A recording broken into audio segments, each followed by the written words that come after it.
Welcome back to Boy Party, the podcast that tackles cinema's most legendary team-ups, films where two or more major stars shared the screen and battle it out for screen time, top billing, the fatter paycheck, and the most acclaim. My name is Lucien, and I'm joined this week by my fellow Vegas magician, the incredible Shane, the spectacular Shane. Good evening. What would my alliterative magician name be?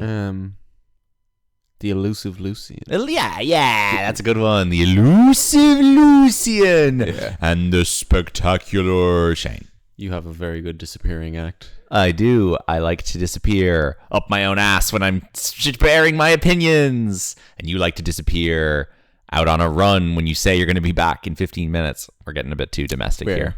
What's your relationship with magic? That was my question. That was my one note I had, and it was going to be to ask you. You were like not into the magic stuff in this movie as inherently as I was. And I feel like you're damaged in some way. Why do you not love magician stuff? Like, why do I not love thing magician ever? stuff? I like. Did a magician scare you? Nothing in the film was like magic I'm impressed by in real life. Okay. Like, what magic are you impressed by? I like fun illusions and card tricks that when people do them, you're like, how did they do that? There was card tricks in the film, weren't there? Sure, but when it's on a film, you know, it doesn't feel like it's real magic. Of course. It's not like a magician performing. Okay. Were you ever into any of those like Penn and Teller shows? Yes, I that think Jonathan Ross did. Yeah, you like them. Okay. I think they're very cool. And okay. There's like a guy I know who does an incredible trick at a pub where he gets 4 beer mats and 4 cigarette butts. Okay. And like he puts one under each beer mat. Okay. And then they just start magically appearing under the other ones. Okay, that's the most incredible shit I've ever seen. Fun. I've seen it 15 times. And like, I can't understand how it works. Yeah. And so I'm very impressed by tricks like that. Good. But I think this film isn't like, you can't do a film about magic like this because there's no display of magic. Now You See Me is worse for that. In the sense that but like, it's more CGI heavy, it's more over the top, and there's less of a real sense of wonder and whimsy. Oh, sure, but Now You See Me is a heist thing going on. This is just mostly magic. And it doesn't... I guess the best part of this is it gets into the behind the scenes of what these magicians get up to, like when they're off stage. Yes, it shows you the costume changes, how they hide inside a box while their swords are going through it, how they mistreat their female assistants and how sexually they just harass keep them. rotating through them yes. and like... It's definitely a film that is very cynical about these Vegas guys and their act and how they get on off screen. I used to host a radio show called The Inner Workings of the Clown Company. I totally forgot that was what that was called. But clowns are different to magicians. Exactly, but it was inspired by watching Joker in 2019. Okay, sure. And this is like a similar thing where it's like you see them backstage. Fair. So, yeah. But yes, the next closest thing to magicians performance-wise is, I suppose, stand-up comedians. Yeah, it's not far off. But at least a magician, I feel like there's a bit more rehearsal and performative kind of... it's a bit more well-polished type of performance, I suppose. Yeah. Well, regardless, I love magic. I think I am a very easy sell on that, and I think if you look at me, you'd go, yeah, that's a guy who probably wanted to be a magician. No, I would very much love to have like one trick up my sleeve. Yeah. I just want I have none. I just want something. Yeah. I was bought a lot of magic kits as a kid, and this film does deal a little bit with the magic set. And I think watching this film, I pointed out that I think you looked like a kid who had a lot of magic sets bought from. Exactly. And I was correct. I have big vibes of you buy a magic set, you're like, okay, so he's not interested in sports. Yeah. He's not allowed to play video games. Yeah. What's the third? He's an only child. He's an only child. What is the third pillar of the only child entertainment system? Magic tricks. Yeah. So I was bought a fair amount of magic sets as a child, and I always was very happy to receive them, was never annoyed. It always seemed like something I was going to enjoy. Yeah. And then I proceeded to just never really master any tricks. I think I just lacked the stamina and the work ethic for it. And I've never become a master of magic by any means. I think the other thing that you would have thought I'd be good at as an only child that I never got good at is chess. which is maybe a bit less only childy because I think that it's competitive. For someone like you, that somehow borders too far into sports. Yeah, it is. There's too much training involved. Yeah. Magic isn't training, it's practice. But I just also lack the work ethic for learning an instrument very well. Yeah, Like I never learned to play the guitar beyond beginner level, and I think that's unfortunately But there's also an unfortunate dose of reality getting these magic sets as a kid when you realize you have to get the floss out of the kitchen or out of the bathroom cabinet and bring it down to make your things float. Yes. And you're like, the illusion's kind of gone. The illusion's gone. And I think if you're me and you're a child and who am I going to perform my tricks for? My parents don't want to see my magic tricks, and like the other kids in school don't want to see my magic tricks because they have siblings and they don't care about my little project. Yeah. I think it's if you're 6 and you're trying to find an audience, it's a bit difficult. I think now I would just do my tricks on TikTok. I'd get 20 likes and I'd be happy. But back in 2004, it was a bit of a tougher time for. Also, you're just not bringing props from a magic kid into school. I guarantee you, I tried. I guarantee you, I tried. Well, this film starts with today's film, The Incredible Burt Wonderstone, 2013, directed by Don Scardino, screenplay by John Francis Daley and Jonathan Goldstein. Here's a funny thing.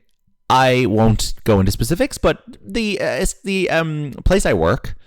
Currently, a film that is up for an award is the 2023 film Dungeons and Dragons: Honor Among Thieves. Interesting. Directed by John Francis Daley and Jonathan Goldstein. Huh. I've been doing those guys' names in work spreadsheets this week, and now we're talking about one of their films on this podcast.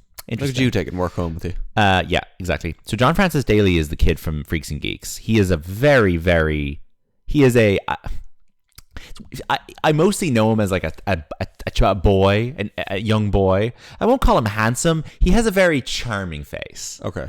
He's a very nice. So he's young currently. He's a nice face. He's youngish. I mean, in that show, he's probably like 12 or 13 or 14 or something. So he's now 38. I don't know who Jonathan Goldstein is, but anyway, these guys, they made Game Night. They wrote Spider-Man: Homecoming. They wrote Horrible Bosses 2, Horrible Bosses 1. And The Flash. They're kind of a poor man's Russos, like. They're a poor man's Russos, but they probably are directors. Slightly better filmmakers, I guess. Yeah. So they wrote this, and then Don Scardino was basically just plucked from 30 Rock. He was directing episodes of 30 Rock. He had previously directed episodes of The West Wing and Cosby. And after this movie, I think maybe his only film, certainly his only film that I'm aware of, because after this he goes back to TV. He does Two Broke Girls, Crazy Ex-Girlfriend, Young Sheldon, LA to Vegas, Instinct, All About the Washingtons, New Amsterdam, The Connors, and most recently Only Murders in the Building. Good selection of comedy shows in there. The man has 2 Emmys, a few more nominations. His film career unfortunately didn't really make it out of the gate as you would have hoped with this film that did not make its budget back. I'd never heard of this film when you brought it up to me. It's so funny to me. I knew you wouldn't have. Yeah. Which is such a pity because it's like, okay, I know I'm not gonna to force anyone else to agree with me that this film is great, but in the scheme of things that Steve Carell has been in, it is not one of his worst comedies. No. And I think you've probably heard of most of the other stuff he's done. So it's odd to me that this is the one that fell through the cracks, given that it has a memorable title, a memorable conceit. He looks funny on the poster, and there's like 5 other really famous people in it. I think these kind of titles don't work. The something, Mr. Something. Yeah. Interesting. I always like... When a film has a title like this, I always know I'm going to enjoy it. Yeah. But on a certain level, I agree with you that I cringe a little bit inside, knowing that it will get lost in the soup of other films with similar titles. Sure, but I also think this type of name gives away so little about a film. Sure. Like, I had no idea what The Talented Mr. Ripley was about until I saw it. Oh, right. Okay, but that's bad on me, because I feel like that's a well-known... I'd say The Amazing Mr. Blunden is an example of what you're talking about. Saving Mr. Banks falls under this as well. Saving Mr. Banks is a reference to Mary Poppins, though. It's your fault that you don't know more about Mary Poppins. Sure. But that's a reference to a very famous film. That's like calling your film fucking... name a famous character from a famous film, like...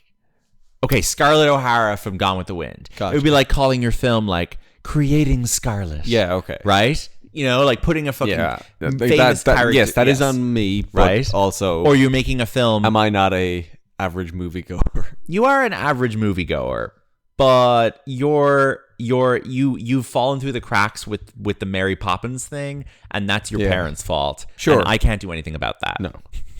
Everyone in the world should know who Mr. Banks is. Now, if they called it Saving Mrs. Poppins. But that's probably what the Disney executives tried to call it. Yeah. And they were like, no.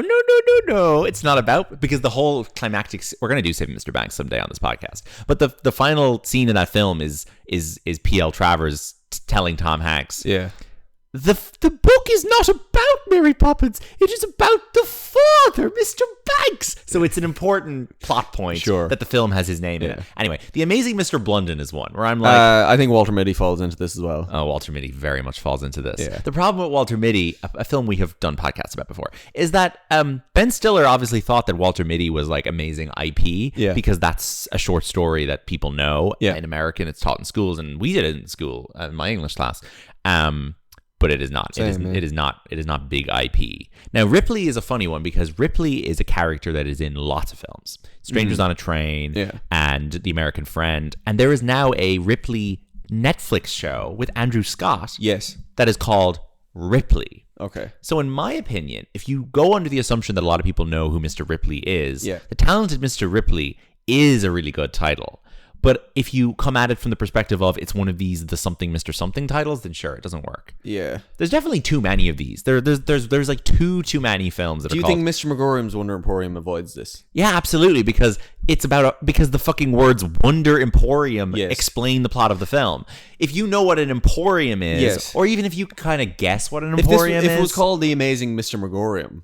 No, you check out. Yes. Yeah. This should probably be called like Burt, I don't know what you call it, but like the Wonderstone magic, or I don't know. There's definitely Burt Wonder, whatever. What else would you call this? Now You See Me? Now You See Me Too, T-O-O. Now You See Me, T-O-O. And it came out before Now You See Me. Enough about the title. Wait, no, not enough about the title. The script had an original name. Okay. Burt Dickinson, the most powerful magician on planet Earth. Is that a full title? Yeah, that's the name of that was the name of the script. Burt Dickinson. That's not it. What if you called it like Burt Wonderstone Magic Man or something? Yeah, maybe. I mean, I guess the Love Guru is a title. Yeah. The Burt Dickinson's not a very funny name. Burt Wonderstone's a better magician name. Dickinson's not magic enough, but it's also not crude enough. Like made up names that they've never heard before. Sure. I could definitely think of like 20 examples that prove you're wrong. Yeah, like Harry Potter. Harry Potter, whatever. Exactly. But they know that name before the Dumbo, Bambi, Pinocchio. Yeah, but that's when like 2 films come out a year. Wreck-It Ralph. Yes, but SpongeBob SquarePants. Bluey. Do not compare Burt Wonderstone to SpongeBob SquarePants. I think it's a good name. I think it's a good title. Burt Wonderstone. Sure. Incredible Burt Wonderstone stars. It just has a mid-2000s kids fantasy name. Sure. That I don't care for. I love it. You love that stuff. Yeah.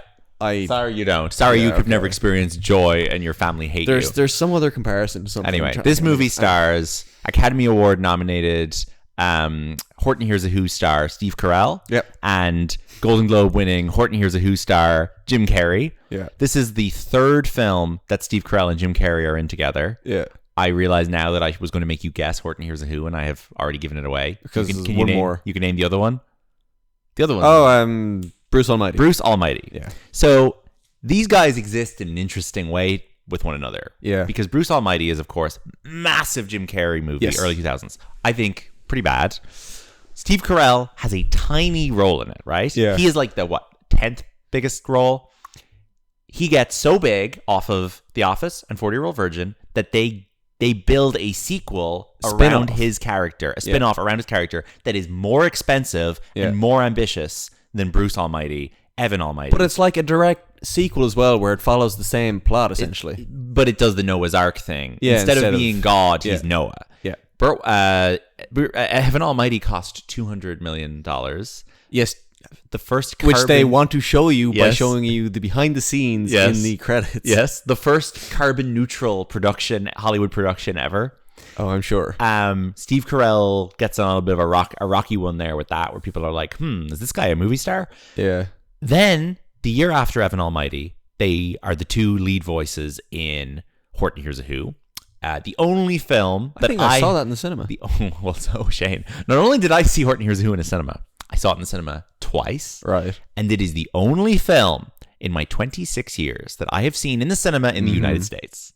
I saw it in the AMC Empire 25 Times Square. I think I saw it in the iCinema. I saw it there, and then I saw it in Times Square. Yeah. My uncle begged me to see anything else, and I said, no, Horton Hears a Who. I'm pretty sure I hated it at the time. I just had no interest in it. I like it. I thought it was good at the time. But the premise of that film is that Jim Carrey plays a really big elephant, and Steve Carell plays a really small who lives in Whoville, and they communicate through whispers and such.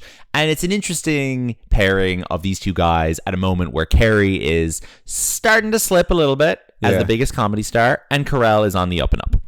And it only takes 5 years before Carell is first billed and the star, the eponymous Burt Wonderstone, and Jim Carrey is playing the villain in his movie.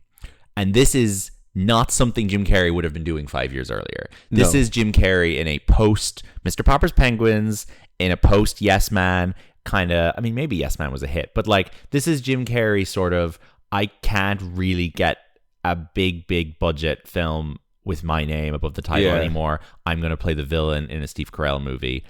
And the film's billing is Steve Carell, Steve Buscemi, Olivia Wilde with Alan Arkin and Jim Carrey. And Jim Carrey's on the Jim poster. Carrey gets an hand. He does. Interesting. He's on the poster. His face is big, but he's standing behind Steve Carell, and he isn't the lead of the film. And it is really interesting kind of handing over of the baton from one guy to another. I did question the legitimacy of this as a boy party.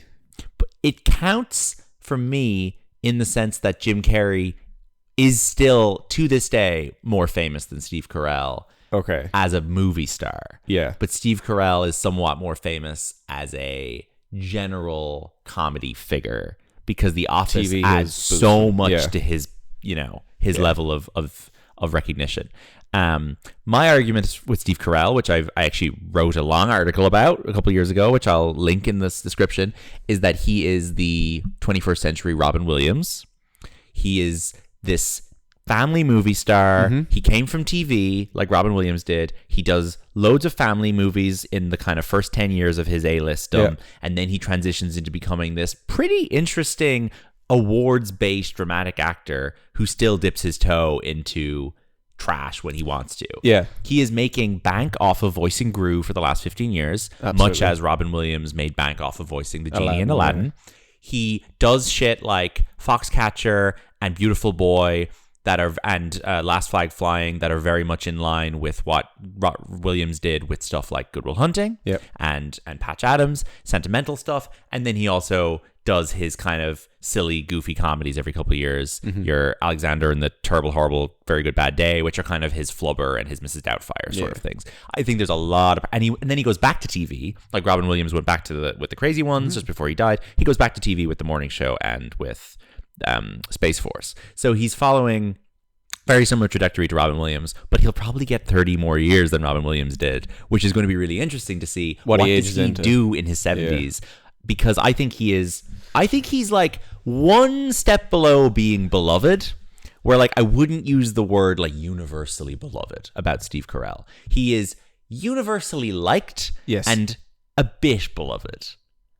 I agree. And I have loads of affection for him. What is he missing? But he's missing some special quality that Jim Carrey had, that Robin Williams had. And maybe that quality is that he seems very normal, he seems very boring, and he seems like a guy who's never going to go crazy. Yeah. Both of those guys had a bit of craziness in them that Jim Carrey very much still has, where he doesn't have the underlying sadness to him. There's no sadness to him, and when he does sad, he kind of drives me crazy. And stuff like Last Flag Flying and Beautiful Boy, he does this mopey kind of, I'm so sad, and it's like he's trying so hard to seem like a depressed guy. He does a scrunched up face, and it kind of feels like he doesn't really know what it's like to feel that way. Not to make judgments about it. I'm sure he's had difficult periods in his life, but he seems like an actor who struggles to play guys who aren't having a pretty comfortable existence. But is that more just a flaw in his acting talent more than anything? Maybe, but I think he's a good dramatic actor when he's playing guys who are a bit missing a bit mentally Dinner for Schmucks. Dinner for Schmucks. Great performance. Yeah. And I think he's really good in Foxcatcher, where he plays kind of a sociopath. Yeah. Who is sort of, he's a killer and he's creepy. I think that's a way better performance than when he plays a sad sack. What's his Marwan shtick? The Marwan element, I'm glad you mentioned it, is an entirely different thing. In Marwan is the sad sack thing. Yes. Turned up to fucking 1,000. In Marwan, he plays a guy who has been hate crimed by neo-Nazis because he's a transvestite. Yeah. And he has been traumatized, he has PTSD, and he's a bit brain damaged. So he plays with dolls in his attic to stop himself from going completely insane. Completely insane film. I hate it, and I hate his performance in it. I think he's so badly cast. I think Jim Carrey could have actually made that character tolerable. Steve Carell does not. He also makes a fun appearance in The Big Short. He's good in The Big Short. Oscar nominated for Foxcatcher and Asteroid City this year. He's good in Asteroid City. Yeah. Always happy to see him. I don't know when or if he will win an Oscar. Was he nominated for Vice? I don't think he wasn't nominated for Vice. No, he was nominated for one or two. Foxcatcher for sure. I think he's more likely to win an Oscar than Jim Carrey is. I agree, but I wouldn't be surprised if neither of them ever do. In terms of box office, do you want to guess who's got the bigger box office? Carrey's got the bigger box office. Nope. You're forgetting Gru. Oh, okay. Thanks to those films, wow. Steve Carell's box office is $8 billion, and Jim Carrey's is a very respectable $5.6 billion. What's the sample size here? Or what's the average? I don't know what the average is. I mean, has Carrey been in 30 films and Carell's been in 70? Yeah, Carrey, we're talking, there's 40 films being counted. No, 40 and 40. 40 and 40. Yeah. So, Carell, you're looking at Minions, Despicable Me, Bruce Almighty, Over the Hedge, Horton Hears Who. There's a lot of animation he does well in. His biggest live action film that he is the lead in is Get Smart, 226. 40-Year-Old Virgin, Evan Almighty. Really? 226? Yeah, and then Jim Carrey's biggest hits are, of course, The Sonics.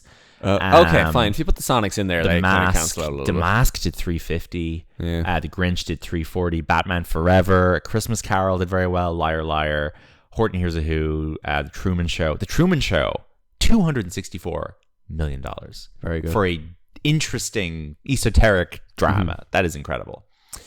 But I think the Incredible Burt Wonderstone does a lot with both of them. I think that Carell gets to do a complete silly character from start to finish, which he doesn't get to do in many things. He does in Anchorman, and he does in Dinner for Schmucks. Yeah. But I think a lot of the time he plays the straight guy opposite somebody who's being a bit sillier. Yeah. And in this, he's the silly guy. He's the guy who goes, "Are you telling me I have no money?" Which is great. Yeah. And he's great when he does that. I love him in Anchorman. I love him in Dinner for Schmucks. I think he's more fun in this than he is in most comedies, where he plays a straight guy or kind of a dweeb in 40-Year-Old Virgin. I don't really care about him as much when he's doing that. Do you think this type of film is worse when the silly guy is the clear lead and it's not told from a perspective of a normal person viewing the weirdos? Dinner for Schmucks is the easiest comparison there. And Dinner for Schmucks is Zoolander's the other one. Zoolander, yes. Dinner for Schmucks is better than this. Is Paul Rudd the reason for that? Would it be questionable if Dinner for Schmucks was told from Steve Carell's perspective? It probably would just be like Welcome to Marwen. So yeah, maybe that there's a line like they kind of do with Olivia Wilde in this, but she doesn't. She's not in it enough. She's not in it, and they do it with Buscemi a little bit, but he's a bit too weird. Yeah, he's one of them. He's one of them. He's just the slightly more chilled out version of them. Yeah. But Jim Carrey's performance in this I really like. I think it's really fun. Do you think Buscemi has a better chance of getting an Oscar? I told you last week. I think if Giamatti wins the Oscar, Buscemi's coming next down the runway. Yeah. I think Buscemi and Michael Shannon are getting Oscars if that happens. Okay.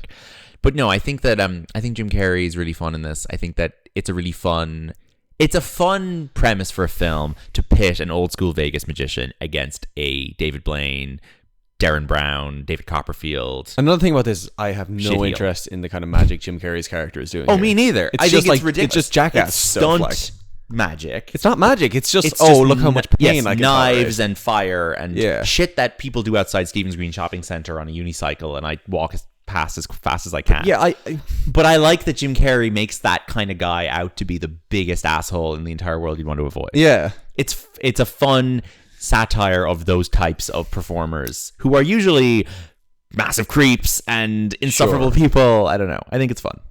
Are there any other films? I'm blanking here where it's kind of the old school versus the new. The industry similar to this. Yeah, like Anchorman 2. You've got a little bit of that where Ron Burgundy's sort of, I guess both Anchormans, where he's being phased out by a female anchor and he's having to stop being such a misogynist. There's a lot of films like that where, like, because that's Burt Wonderstone's like a massive sexist. So if you think of films where the main character is horrible to women and has to learn not to be, there's a few Will Ferrell films. Is there anything Ben Stiller-y that's kind of like that? Maybe Zoolander has a little bit of that. Sorry, the Owen Wilson. Yeah, new model types. This is a very good comp. Zoolander is similar. It's very similar. Yes. Silly voice, silly face, lots of fake tan, funny hair. Yeah. I like this better than Zoolander. I'll say it. Sure, They made a second one. I'd be there opening day. Sorry, yeah, absolutely. 100%. I would watch Burt Wonderstone 2. The Incredible Burt Wonderstone.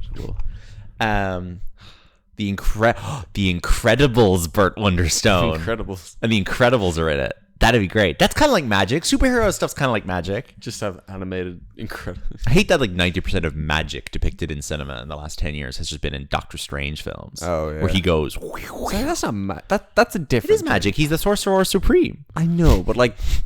Supernatural magic isn't magic. Sure. Also in this film, Olivia Wilde. A great film director, Olivia Wilde. I like her in this. Yeah. Do you want to hear the first options for the role? Okay. Like, would Jennifer Aniston be floating around here? No. Sorry. I retract that. Olivia Wilde adjacent. Adjacent. Okay. I just have these. I'll tell you. She hangs out with the two Michelle guys. Monaghan. Okay. Judy Greer. Sure. Jessica Biel. Grand. And Sarah Silverman, I feel like different generation. But she's more of a comedy actress. She's kind of older than Steve Carell. Like, I don't think she'd be right for that role. She's just a bit older. Like, it needs to be a younger woman that he's being a creep towards. I'm fine with Olivia Wilde here. Jessica Biel apparently is very much the first choice, which makes a lot of sense. Alan Arkin is in this film. Oscar winner Alan Arkin, who I realized watching this, the late Alan Arkin, is in a lot of stuff with Steve Carell because they were in Little Miss Sunshine together, for which Arkin wins his Oscar, which is a bit silly because he's not even the best performance in that film, but glad he has an Oscar. And then they're in Get Smart together like 2 years after that. Love Alan Arkin, incredible actor, much missed. Also much missed, James Gandolfini plays Doug Money. He's very good in this. He's very good. Real Mr. Krabs performance. Mr. Krabs performance, and I love that he opens a new hotel that's called Doug. It's great. Not Doug's, Doug. Not Dougie Caddy. Very good. Adam Pally was considered for the Jim Carrey role. How do you go from a mid-tier sitcom actor like Adam Pally? I do not know who Adam Pally is. I barely know who he is. He's in Happy Endings and the Mindy Project. How do you go from him up to Jim Carrey? That's like going from Chris Messina to Tom Cruise. That is ridiculous. You have a fun fact to tell me. No, I'm just looking at Adam Pally. All right. The bully in the flashback is played by Zachary Gordon. Adam Pally's also in Sonic with Jim Carrey. Oh, maybe they're Pally. Zachary Gordon from Diary of a Wimpy Kid is in the flashback. And Gillian Jacobs is one of the women that Burt Wonderstone takes to bed. And she's very funny for about 40 seconds. Yes, they give her a funny bit to do where she's like... Jason Reitman apparently did rewrites on the script. That's fun for him. Michael Schur, creator of The Office, also provided a rewrite of the script. They shot it in Vegas in 47 days. The budget was $30 million. Nothing else particularly interesting here. It opened at South by Southwest. If you were in Vegas for a weekend, would you go to a magic show? No. Now I would go to something in the Sphere. Yeah. I would go to casinos. Yeah. And I would see if there was an artist I like doing a musical residency, like a Katy Perry or a Lady Gaga. I struggle to see myself going to a magic show in Vegas. I feel like the traditional magicians, like Burt Wonderstone, I would see just as good in London or whatever. Okay. And the new guys who do scary shit, I'm scared of and I wouldn't want to see. Yeah. I'm not, as much as I'm like, oh, magic, I love magic. I'm not a big one for going to see it. I will say this. What is your favorite medium to consume magic? In films like Now You See Me and The Incredible Burt Wonderstone, both 2013. Okay. There was a cultural moment when this film came out where everyone was like, wait, there's a magic movie out and then there's another magic movie out in 6 weeks because Now You See Me was coming right down the tracks. It is funny that Now You See Me has produced a hit sequel probably a third one coming, and the Incredible Burt Wonderstone you hadn't even heard of. A bit sad. Despite there probably being bigger stars. Yeah, a bit of an Olympus Has Fallen, White House Down situation. Yeah. We at one point had a friend who was involved romantically with a magician, and that magician is quite successful and got a lot of gigs and corporate gigs and made money off of it. Never envied his career. 2 friends, actually. Oh, yeah, 2 friends. Never envied that guy's career. Never seemed like that was a stable job that I would want to do. No. So, having seen the magical trade up close, I say no thank you. I'm happy where I am. Yeah. Writing John Francis Daley and Jonathan Goldstein's names on a spreadsheet. Yeah. Now, it received 3 Teen Choice Award nominations. Choice Movie Comedy, Choice Movie Actor Comedy, and Choice Movie Actress Comedy for Olivia Wilde. Yeah. Do you want to know who beat it in those categories?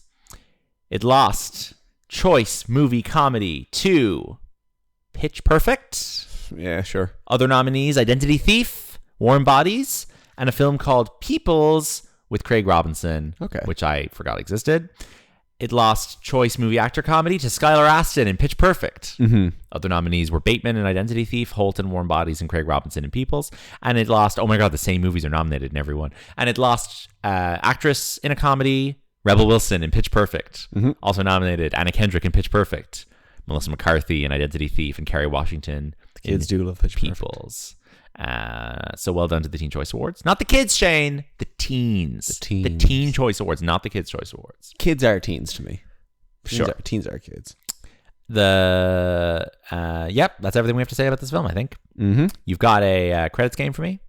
I do. Okay. Just trying to... This is the game where we... explain the game. This is a game where I select a film that features one of these 2 men. Yes. Jim or Steve. One of the boys. And then I call out the cast in reverse order. Yes. And see how soon Lucien can guess. Yeah. So he's going from bottom to top. We're on bottom to top. All right. Let's hear it. Okay. This is a film you've seen. Great. Good start. How far down will we go? Let's start off with River Alexander. Okay. Zoe Levin. Okay. Okay, this one might actually give it away. Jim Rash. Okay. Keep going? Yeah. Nat Faxon.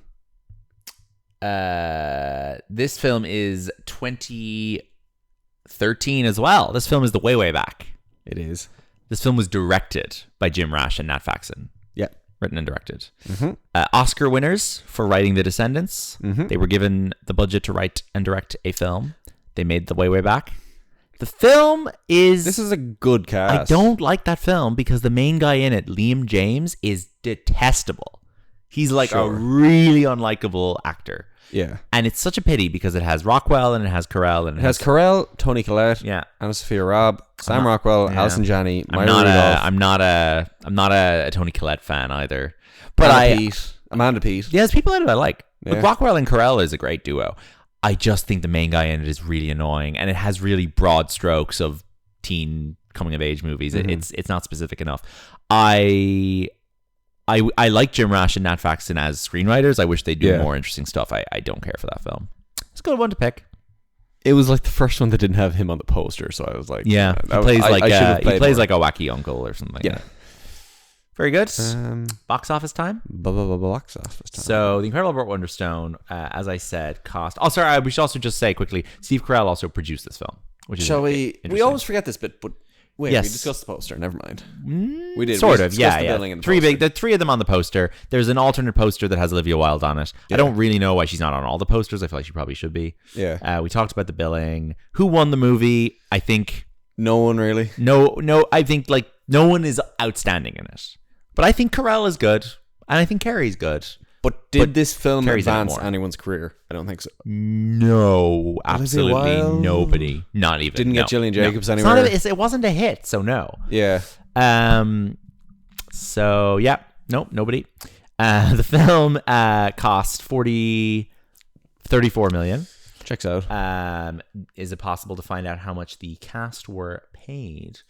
I don't know if that information is available. Answers.com. Who knows? I would guess that Carey got probably as much as he would get paid for anything to be in this for like 30 to 40 minutes. So it grosses 27 million worldwide. Very bad. Opening on March 15th, 2013. It opens in third place at the box office. I would have said lower. This was just before Easter break. And it was over the Easter break in school. I remember going to see it with my mother in the cinema. Number one is a film that I referenced in this room a few days ago. Mm-hmm.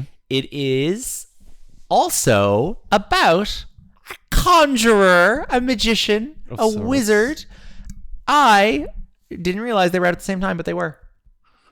A wizard. This film is about a wizard. Like fun wizard or silly wizard? This film is about a wizard who does magic tricks. Magic tricks, not magic. No, both. He does magic tricks and real magic. Okay. So he's got powers. Yep. This is a very expensive, very big budget film. Big budget. No way you've seen this. Who does tricks? I've seen this 3 or 4 times. Really? I think it's fun. Is this superhero adjacent? No. Okay. No, it's not. You should be lying. I wouldn't have seen it. No, I don't think you'd have seen it. Maybe like a bit of it on TV. There's no way you would never sit down and put this on. What's ever. the worldwide gross? The worldwide total? Yeah. Oh man, it's 490 million. Okay, so I should know. Is it animated? No, it's not. You're not going to get it because it's completely forgotten. Completely forgotten. But the director is a big name. You know the director. It meant 490 million. The director is a superhero director, known for his good superhero films. Zack Snyder. Nope. This film is aimed quite young. It would be suitable for young children. Oh. It's not scary. Towards kids. It is very colorful. The poster has lots of color on it. Yeah. Bright greens and reds and blues. Greens and reds and blues. This film has a mobile game that I still have on my phone, that I have on my phone right now, that I play all the time. It has a mobile, not Flappy Bird. This film is from 2013, and there is a mobile game I still play on my phone right now. That's a big Flappy Bird. Angry Angry Birds. Birds. Angry Birds? No, it's not animated. It is about a wizard. Is the game Angry Birds? No, the game is not Angry Birds. It is a spin-off of another game, of an existing game, yes, but not Angry Birds. A Tetris or a game that I like. Variant. No, a game that I like. What games do you like? Very action-packed. Action-packed games. Yeah. This film has a couple of big names in it. Go on, give me. I'll give you some of the supporting cast. This film has Zach Braff in it. Of course it does. This film has Rachel Weisz. This film has Michelle Williams. Mm-hmm. This film has Mila Kunis. Okay, we're going to pause it there. I'm not telling you who plays the wizard. Think about wizard movies. Sorry. Okay. Think about things we've seen. Trailers, perhaps, the last few days. Yes. Trailers for things where I went, ooh. Is this like Jupiter Ascending or something? No. This is a brand IP. This is a time. Does this revolve around a thing you can buy? No. This is tied into the IP of a classic film, classic brand. Oh my God. There was a trailer that we watched, and I commented on, ooh, they haven't changed any of the designs since this film came out. Made by a different studio, though. This is like royalty-free IP. Oh my God. More or less. I'm gonna kick myself. So, Well, I tell you, I'll tell you the director. Who's the director? Sam Raimi. I'm wondering if you even know this film exists. If you showed me the trailer. Film is Oz the Great and Powerful with James Franco. Okay, I actually probably wouldn't have got that. An enormous hit Disney blockbuster. Again, Oz is another thing I don't care for. Well, I do, and I like that film. I've seen it a few times. Number 2 is a film with Halle Berry, and you're not going to get it. Okay. This is a film called The Call. She plays like a 911 operator. Of course I know The Call. Yeah, you know The Call. I know The Call. Number 3 is The Incredible Burt Wonderstone. Number 4 is very similar to Oz the Great and Powerful. Is this an Alice in Wonderland thing? No, it's another similar one. It's fairy tale IP.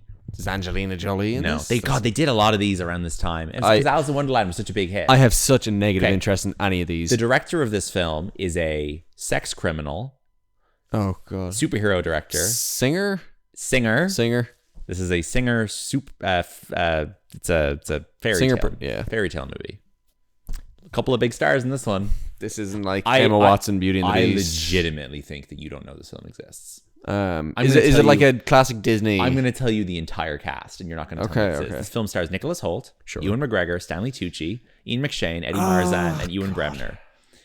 Okay. It is a fantasy fairy tale expensive movie directed by Bryan Singer. I've seen it, and I guarantee that you're never going to guess what it is. What is the worldwide box office? It's 197. Okay, I meant money. I don't remember it being that bad. Ewan McGregor is like a knight on a horse. There's stuff in it. Okay, so it's like a medieval thing. Yeah, it's fairy tale. You're gonna have to tell me. Film is Jack the Giant Slayer. Did you know that existed? I've heard the name. Yeah, so funny. That's such a funny film. I forgot about that. Is this poster just like a big thick beanstalk? The poster is a giant's face and a little Nicholas Hoult with his back turned to the camera. 2013 was the year where every poster was the little hero with his back turned to the camera with a big thing in front of him. Right. It was The Hobbit 2, the Star Trek Into Darkness, the Iron Man 3. All right, number 5 is a comedy starring one of the people we've discussed on this Boy Party previous episode. We've talked about it on that episode. Not the film we talked about, but we talked about this film. Is it a Dwayne Johnson vehicle? No. Kevin Hart? No. Comedy stars. Were they on... Yeah. Not today. Previous episode. Is it a lady? Yes. Is it Melissa McCarthy? Yes. Is it Spy? No. Earlier. Bridesmaids? Later. I'll tell you a clue. The Identity Thief. Identity Thief. Yes, Thief. you said it was nominated for a Teen Choice Award. Thief. Now, this number 6 was directed by my namesake. It was directed by Rick Roman Waugh, and it stars another actor we've covered on Boy Party.